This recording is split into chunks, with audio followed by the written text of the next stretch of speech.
Welcome, fans, to the 62nd episode of Changeover Chat, presented by Sportmaster Sport Surfaces. I'm your host, Randy Master. Today's guest is far from a stranger to the tennis world, specifically collegiate tennis. As an All-American player at New Mexico and then a head coach at age 23, our guest coached his New Mexico Lobos and went to Texas A&M and went to a combined 16 straight NCAA tournaments. After A&M, he went back to New Mexico and moved into their athletic department as a deputy athletic director and COO. Our guest took over as GM of the USTA National Campus in 2016 and now serves as the head of collegiate tennis for the USTA. He is a native of Southern California. Please welcome Tim Cass.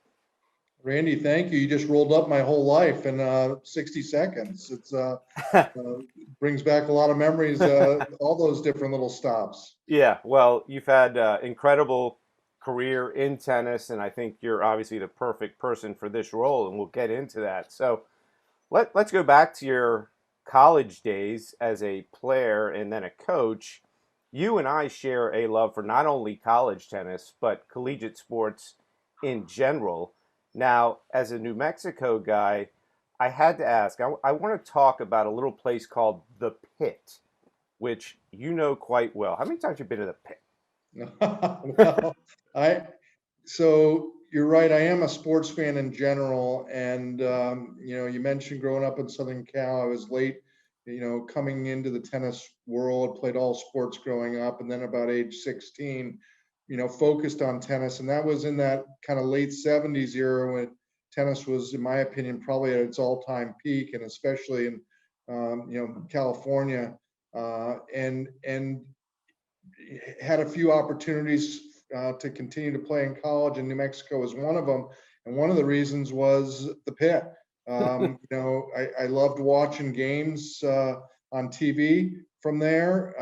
You might remember the days when Michael Cooper played for New Mexico. And when I was there, a good friend of mine was Luke Longley, who went on to play for the Chicago Bulls and won at least 2 championships with Michael Jordan on those Chicago Bull teams. But the Pit, people may know, but the reason it's called the Pit is you enter at parking lot level, and then the 18,000 seats are below. It was a very efficient way to build a building. That building was built, I think, in the early 60s for about 1.5 million. I oversaw a $60 million renovation when I was there, 7-8 years ago, and to modernize it. Nothing had been done to it for 30 plus years, but it's still an iconic arena. It's incredibly loud. It's a really passionate fan base there for basketball. One of my goals in going back in the administrative role was to try to, this was my goal inside, was to try to provide an opportunity for the University of New Mexico to be top 25 in both football and basketball. And the football program, it's been a seesaw. When the football program's good, the basketball's been down, and it would be such a lift to that state if both football and basketball were kind of viewed in that same tier. Yeah, well, I had to ask because it's such an iconic place to watch a basketball game in the collegiate space. So you have a storied Hall of Fame career as a college tennis coach. Usually coaches that are so successful and for such a long period of time, they're successful not only because they're great strategists and X's and O's and they can motivate kids, but they also serve as really a parental figure that in your in your tenure, in most tenures when you're a college coach, you want to make sure that your kids can go on into life and with a lot of the things that you taught them about just being good people and really preparing them for life after college. Would you describe yourself as that, Tim? Yeah, well, I would agree with you. It's probably the most fun about coaching is the connection you develop with the players. There's no doubt. And I think you mentioned in the intro, I started at age 23, and so I wasn't too far distanced from the players. Matter of fact, I Yeah. coached two or three that were on the teams with me when I was at New Mexico. And I early on would joke when I would public speak that I couldn't even rent a car because you needed to be 25 years or older, and hard to book even hotel rooms for your Right. team being under 25 back then. So I think starting young, my point of mentioning that is starting young. I had this natural connection already with players, and I certainly tried to keep that. And one of the things that I'm most proud of is relationships. And your best teams, without a doubt, always have incredible leadership. And at the end of the day, the kids play for each other and they play for the school. And I think that's something that we tried to instill over the years, whether it was at New Mexico or at Texas A&M. And that's probably in weeks like this when we hosting the championships here is a lot of I have a lot of friends out there that are still coaching, and they ask, do you miss it? And I don't get that as much now. I've been removed from coaching for over 15 years, but I still get asked. And what I miss is I miss the relationships with the players. One of the things I enjoy most is I like watching other coaches coach. I like watching them interact with their players and see how they do it, not only in a dual match, but in practice. And it's pretty fascinating. And everybody's got their own style, without a doubt.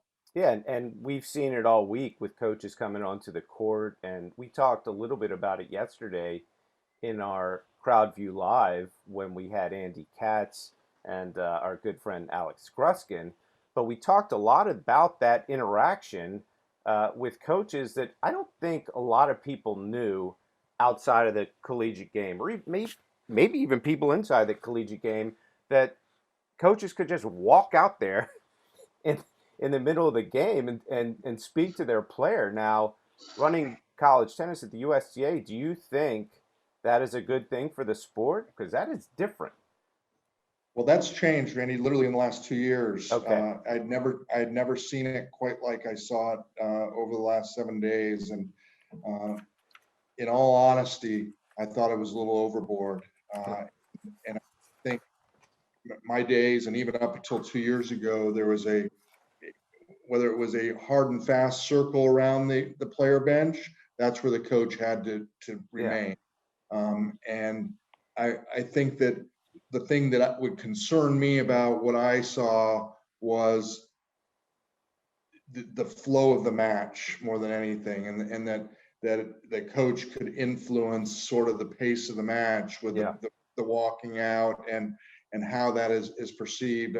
So I'll be curious if the coaches regroup on that, because until 2 years ago, again, the rule was within your bench. And so I was a little bit surprised to see the extent that it has grown, and apparently you can walk out. I think if you wanted a solution in my mind is you just can't go into the playing surface. Yeah. You could stay on the sideline like a college coach does in basketball. But you even saw times when the coaches were going out, and I don't know if I saw a chest bump, but I sure saw high fives many times while the game was going on. And that to me, I can't imagine a basketball coach running out, after a guy slam dunks and running out to the court and high fiving somebody and back to the sideline. That being said, one of the highlights of college tennis is coaching. And I think that's something that you don't see on the pro side. So I think that has to be balanced in the discussion, because there's no doubt, I'd love to see the coaches being mic'd Yeah. and on the changeovers, and especially through your platform or other platforms. I think it'd be really intriguing to hear what are the coaches telling the players. So I think there's a balance there someplace, and I'm sure that the coaches and the Coaches Association will get their arms around that. Yeah. Well, it was to me it was fun to watch, but a little bit strange. But at the same time, it drew some additional attention and a lot of back and forth between people on social media, that from a Brad Gilbert to a Chris Evert to all of these people in tennis. Must have been great for you to see all that chatter in the social media world around college tennis right now?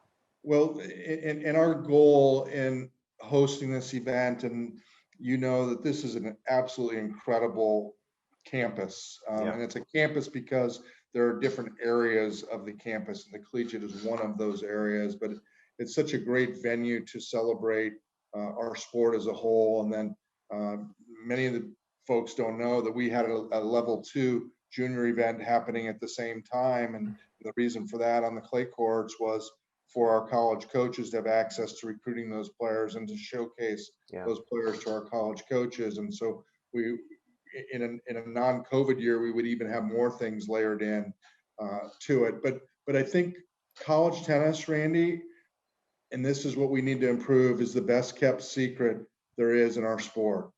Playing for a team and the energy and the spirit and truthfully the level of play is Yeah. tremendous, and we have to find a way to share that product with the masses. So your point of those watching it, our goal should be to have people watching that throughout the team season, which is basically February through May. And I think there's ways that we can elevate that.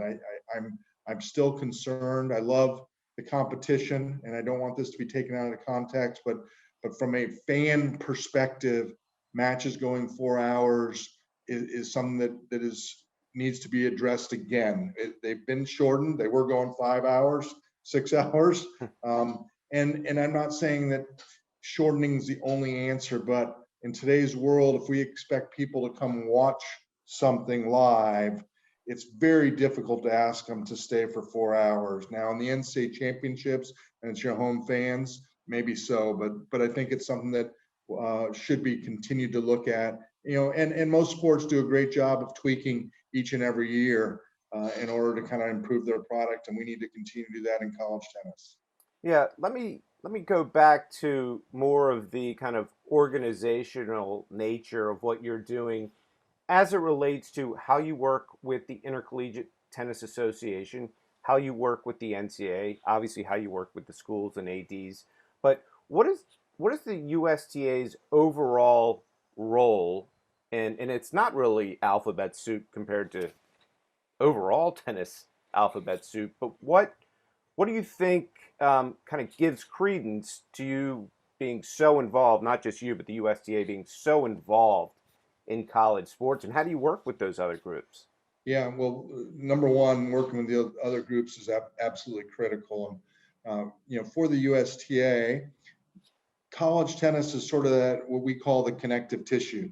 It's that aspirational dream for our juniors. College athletics, any sport in America, you aspire when you're junior level, whether it's tennis, golf, soccer, baseball, football, basketball, you aspire to potentially play competitively in college. We've got an incredible system. We're the only country in the world that has this robust collegiate athletic system. And so Yeah, tennis is really fortunate to have that as a carrot, if you will, for our juniors. And then there's over 20,000 Division 1, 2, 3 NAI and junior college players that now go on to play. That feeds our ecosystem for league tennis, professionals that are teaching the game of tennis, those in the industry, whether it's people like yourself in broadcast, marketing, administration, agents, you get it. And so it's really a really critical piece of the ecosystem, and something, again, no other country really has. yeah, Nobody has this system. And so very excited to kind of work and elevate that. I'll give you one example. We really want to come up with a way in working with USPTA and PTR and through our USTAU on targeting these 20,000 players on what does a career in tennis look like? What would it be like if you got certified as a teaching professional while you're in college, but then all of a sudden we fed you information about what's a career in tennis? What if there was a robust job board that as a 19, 20-year-old in college, you could look at the job board and go, oh, I didn't know there was this job at the US Open or in Cincinnati or at the Tennis Channel or Tennis One, or, oh, there's these high school jobs, college jobs, assistant jobs, directors of tennis, Wilson, you get it. And so So I think we're really excited about kind of some of those connectives. As it pertains to specifically college tennis and the growth of college tennis, our two main partners would be the ITA, the Coaches Association, and we've just formalized a 5-year strategic alliance that is focusing on several initiatives. Specifically, one that I'm very excited about is carving out a time period in the calendar where their college players and our best juniors compete against each other. Yeah. Right now, our juniors don't have access to the college players. The college players do their own.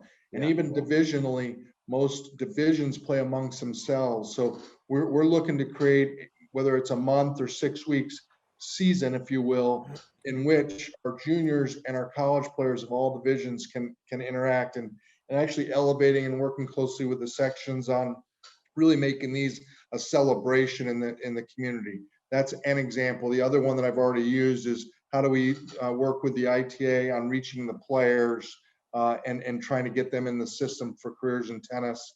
We also believe there's a professional development tool that we can partner with our player development on, and really further educating and elevating and coaching where the assistant coaches can work themselves up through the industry and really better themselves through an educational platform. There's this community hub thing we're very passionate about, of really working with colleges directly on opening their facilities to the public and programming their facilities. Colleges have the best facilities Yeah. across America, and they're located in almost every nook and cranny in America. And how can we help them open up their facilities and program them so after they're done with their practice at 5 p.m., it's still a robust tennis center, and we're calling it a community hub. So there's several initiatives. And then the NCAA is obviously a huge component in terms of how the season is played, the format of the season. The championship sort of drives all that backwards, because you're not going to play a different format if the championship is played one way. So it's really important that we work together with them and on some serious legislative issues around the sport as well, to really help it grow. Without a doubt, and that is so impressive. I thought your job was just to be the tournament director here at the NCAA Championships, and then you take the rest of the year off. But Well, obviously, you've got a lot going on. Let's talk about, and this isn't supposed to be negative at all. I just want to talk about some of the, I guess, quote, perceived issues that exist in college tennis, and a lot of them you're addressing. I want to discuss in particular the international kind of situation. So, international players in college tennis sometimes compile the entire roster. And there are a lot of critics, and there have been critics from Wayne Bryan back. Not picking out Wayne, there have been other people that have said this. And it was really all about giving international players scholarships, which obviously take away from scholarships that could be given to U.S. juniors and players. Now, do you buy that part of the argument? yeah, so certainly you can look at it in a couple different ways, there's no doubt. And just factually speaking, in Division III, 98% of the players are Americans, and Division III has over 600 teams when you look at men's and women's, and Division II and Division I roughly are about 50-50 roughly. And in Division I, there's about 265, there's about 300, I'm sorry, about 575 combined teams.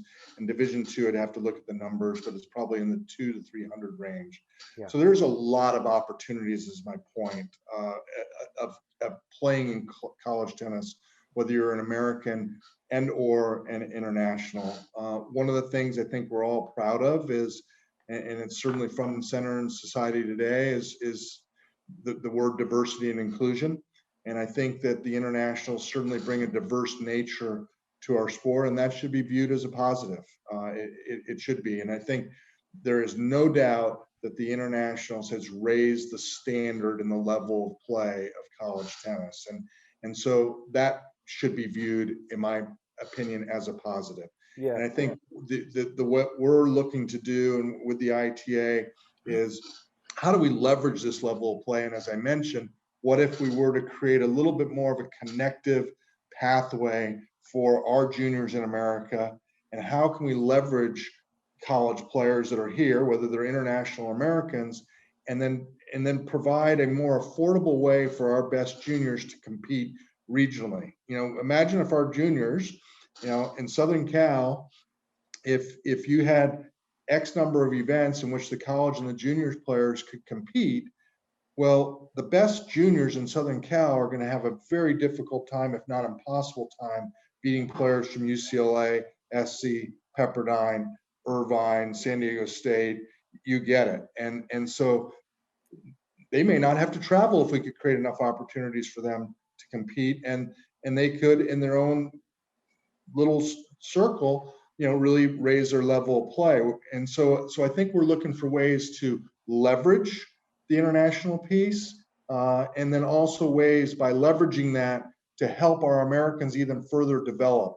That being said, please know that there's lots of great opportunities at all those different levels that I mentioned before. It is a difficult conversation, but I think we're trying to look at it from how can we leverage the situation currently.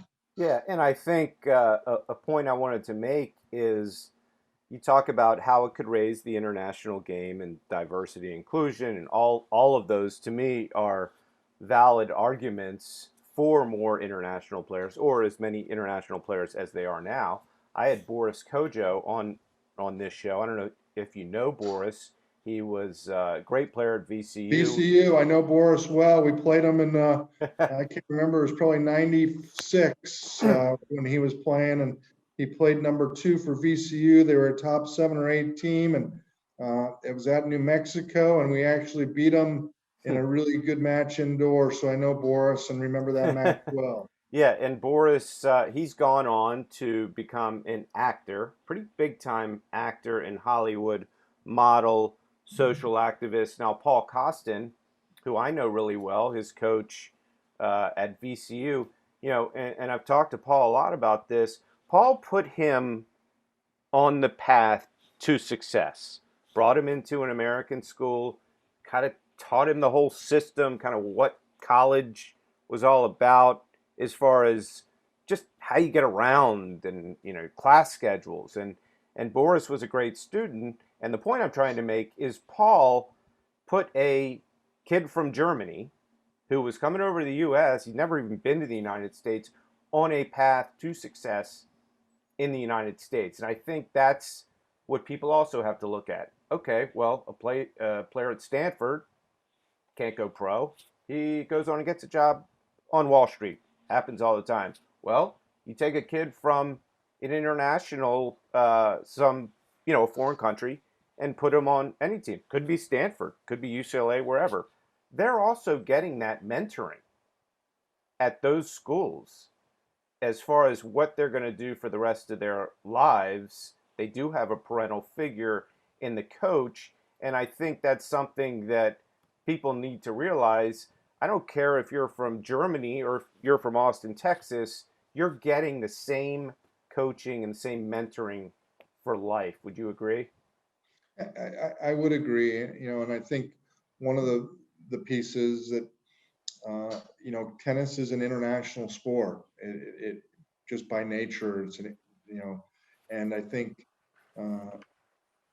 college tennis with the internationals being more prominent, and I think it goes without really argument that has propped up the level of play. And by propping up that level of play, it's also made it a realistic pathway again for a professional playing career. And Right. the fact that now you can play into your mid 30s, I think speaks to the value that, hey, my best years of playing are probably not going to be, unless I'm really, really unique, but my best years are probably not going to be 18, 19, 20, 21. I'm probably not going to hit my peak until 24, 25, 26, 27, 28. And how do I give myself the best chance to hit my peak? Yeah. And so if I turn pro at 18 or 19, do I even get to my peak? And I think that's And that's where college tennis can be this bridge and pathway to that. I think one of the challenges, I had this conversation with somebody this week, is, golf has done a great job of providing professional playing opportunities around the world. And I don't know the exact prize money, but I'm going to guess that there's 500 or more golfers that are making a substantial living playing golf. And tennis, for for decades, has sort of been still at that threshold, wherever you want to draw that line, whether it's 150, whether it's 125, wherever that line's drawn. And it's such a worldwide sport. And it is incredibly difficult to break into that 150, Yeah. and it's such a minute number. I don't have the facts, but I can't believe that it's more than 15 or 20 a year that break into that. And then the competitive nature of this worldwide piece of this, I think makes it that much more challenging, if you will. So why do I mention that? Is college tennis is another opportunity to continue your competitive play, whether you're American or international, and do so at a very, very high level. And if we could duplicate what we saw this week at the NCAA tournament throughout the year on college campuses across the country, and bring that excitement and bring fan support to it, it will only help our Americans further develop and further their chances as making, whether it's a playing career or any type of career in our sport. Sure. Well, one question I wanted to ask, and maybe you aren't ready for this question. It's nothing. It's not like a zinger, but it's just something that I looked at this morning as far as national championships go, and I guess I realized this, but I hadn't really focused on it. USC, UCLA, Georgia, Virginia, uh, go down the list. So many national championships with all of these schools. I don't know if I said North Carolina. Um, now, and it's very concentrated at the top. Stanford, obviously. Now, if you look at the NCAA basketball tournament, as you know, Tim, you start off, there's 64 teams, all kinds of Cinderellas, automatic berths. Hey, could this team go? Could this team go? Now, the question is Pepperdine, you can make an argument, shouldn't have been in that finals match. I mean, based on ranking, they did, and they almost won the thing. But when you start around 64 in tennis, 32, sometimes it's almost a foregone conclusion that you're going to get down to those elite teams. Now, I guess, first of all, do you think that's the case? But maybe it hasn't been the case in other years. But do you think there is less parity in college tennis than there should be? Yeah, it's an interesting question. And there's I think the depth of college tennis has tremendously changed over the last 15 years, maybe even 20 years. And you're seeing, well, I'll give you an example. UCLA and Stanford on the men's side are not in the final 16. I don't, that for sure has never happened in the history of it. And UCLA is one of those, or both of those you had mentioned as, perennial powerhouses, which they both are, and have multiple national championships. And I think you're seeing more schools that have put more resources. You're seeing northern schools that have built tremendous indoor facilities, which they didn't have before, which has allowed them to elevate their program from a year-round perspective, not just competitively, but in a practice uh, season piece of it. And I think the internationals have brought more parity. You see schools like a Baylor that would be primarily international, Yeah. but have really elevated their stature. Baylor, when I started at A&M, so it would be, let's just call it roughly 25 years ago, Baylor was a program that was 250 in the country or below. Yeah. And if you look at them over the last 15, 20 years, they've been a top 10 mainstay. And so I think that there is more parity. I think you're going to continue to see more resources put forth, especially by the Big Five. I think one of the things we've got to be careful of is that divide in the sand that is happening from a resource perspective. Yeah. and what does that mean on the non-Power Five schools? And COVID was a little bit of a wake-up call, and should be a wake-up call for all in really college, not just college athletics, but in the whole funding model around college, and then specifically college athletics for this conversation, because there are some folks that have been living beyond their means, and they have over um, stretched themselves in terms of building facilities. Again, more in the football, basketball spaces. They've got tremendous debt and bond capacity that they have to meet for those. And then how does that trickle down? Well, it trickles down to impacts Olympic sports, and tennis would be one of those that would be considered an Olympic sport at a college level. And so we've got to watch that carefully, because the greatest thing about tennis is this ecosystem that we have in America, that there is a robust opportunity for anybody at any level to find an opportunity to play. So we have to protect that. That's one of my jobs. It's one of our jobs.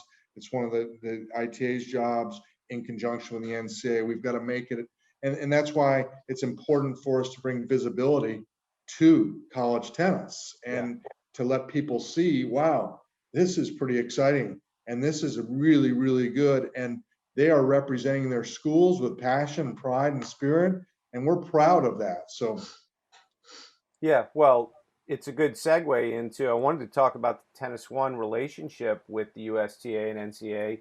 It's something that we started talking about a few months ago that came to fruition. We obviously couldn't be happier about working with with you, especially, and your team, and then obviously the team at the NCAA. I wanted to ask, what was it about our platform that attracted you? well, so the mission of the USTA is pretty simple. When I really boil it down, it's to grow the game of tennis, and then there's also promote and develop the growth of the game of tennis. And so I think clearly when we talk about promoting and developing the growth of tennis, promoting something means we've got to get people engaged with it, and we have to put, whether it's eyes on it or some level of engagement to it. And so when we were introduced to Tennis One, immediately, specifically around this NCAA tournament, and I would tell you that in my mind, I hope there's a larger opportunity,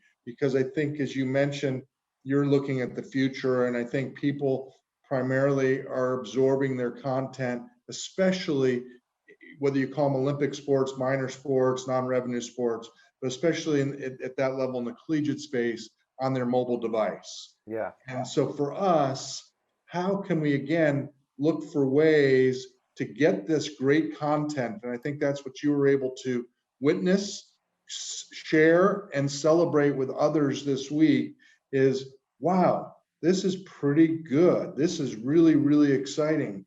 And whether we agree or disagree on the coaches going out or not, that sparked conversation. We need conversations around our sport in order to grow our sport. And so we must, and I give Mike Dowse a lot of credit, we must find ways to partner with people in the industry to help us grow. We can't do it by ourselves. We need creative people. We need to leverage partnerships.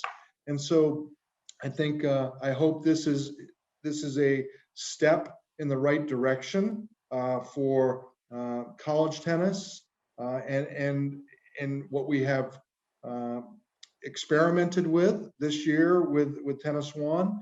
And my hope is we'll continue conversations when this event is concluded. We got another 5 days, and there are going to be lessons learned. And I hope those, whether they watch this podcast and they tuned in, recognize that, part of the price you pay for growth is stubbing your toe along the way. And so we had a little stubs here and there, and we are getting better at it with you in conjunction. And so I'm excited about what this might mean to college tennis, and truthfully, junior tennis, and maybe even adult tennis. Yeah. So we're excited. Yeah, well, we couldn't be happier in this relationship, and agree that it could go much further than just these 2 weeks. I just wanted to mention again, the CrowdView Live platform. I'm going to try to point some users and fans there for this week. One of our first real adopters of CrowdView Live was Maria Sharapova's longtime coach Sven Groenfeld. He was in CrowdView Live. He just jumped in. We didn't even really ask him. He jumped in and he saw all of these people that he knew in the game, Craig Carden and Luke Jensen, and the list went on. And Carlos Silva jumped in there from World Team Tennis. And anyway, the point is he gave us a soundbite afterwards, and he said, Randy, a lot of people think tennis is too long. Do you want to sit there and watch, Team and Berrettini go at it for 5.5 hours? Probably not. It's just way too long. But in a platform like this, and I'm talking to all my friends, and we're just going back and forth, maybe I do want to sit there and watch a match for 5.5 hours or 10 hours. And I think we got that feeling yesterday when Andy Katz and Alex Gruskin were kind of hosting the show. And we were having so much fun talking that I think Andy and Gruskin could have sat there all day. And so Well, Andy I likes to talk, and Alex, I think, likes to talk too. So two good hosts. But and I was excited to see Andy on it. And Andy's got an incredible passion for our sport and loves our sport. And getting him involved in our sport, I think, is good. He's got a platform that's unique given his basketball background, and so I think that was a great move on your all's part. And I think that, again, what your company seems to be doing is sort of thinking out of the box, and how do we bring things to life, and what creative measures can we use and utilize to do that. And technology is moving so fast, and as you mentioned, we put together this pretty quickly, and had to figure out how are we going to get our streams from our fixed court cameras to your platform. And then if we were going to produce something, we're going to have announcers, how do we get that connected? And yeah. and then how do we share that appropriately with the consumer? And I think we worked through that. And again, a lot of lessons learned. But back to the CrowdView Live, my sense is that's going to be step one of Yeah. something else you will do as step two and then step three. But if you don't continue to push yourself to try and think out of the box and take chances, it's really hard to progress. And we are in a traditionalist sport. We all know that. We all grew up wearing white shorts and white socks, some of us up to our knees when we started. And it's hard to get kind of people thinking out of the box. So I think what you're all doing is stretching the limits, and that's good for our sport. Well, we appreciate it, and we appreciate, Tim, you and your team having the confidence in us after really, a short relationship to take on such a big task, and for you thinking out of the box. And we couldn't be happier with this relationship, and we hope it goes on. And thanks so much for coming on today. I'm sure you'll be texting me in the next 10 minutes, but it was good to actually see you. And I'm going into CrowdView Live when I'm done with this. okay. Well, thanks again, Tim. I really Thanks, Randy. appreciate this. That was a lot of fun. Yeah, appreciate it. Thank you very much for what you're doing for our sport. Thank you.